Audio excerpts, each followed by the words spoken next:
So how do we make infographics in a nutshell? First, we put on our journalist hat and we ask, what matters in what we're trying to say? What would matter to people who read this? If we're working on something that is not interesting, it doesn't matter, it makes no sense to work on it. So the journalistic hat that you put on should tell you what it is that you want to explain. Once you have that in one sentence, we'll look for the data to support this conclusion.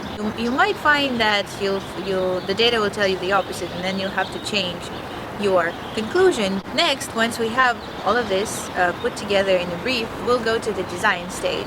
In the design stage, we'll work on icons and illustration in Illustrator and use various techniques to speed up the process of doing that. Basically, there's two techniques. Either we'll be tracing the illustrations or we'll be building them out of geometric shapes that are presets in Illustrator right there.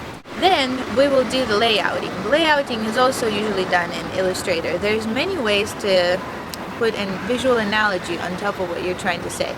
And normally a visual analogy is something that is very familiar to people, that they see on the everyday basis, like trees and buildings and streets.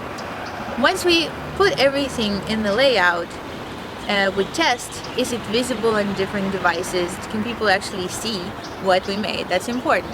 That's part of the layouting stage. Once we are pretty sure that everything is clear and visible and makes sense, only then we go to the aesthetic stage where we color it, apply shadows and gradients and make it look like a candy. And that's it. That's the whole infographic process in a nutshell.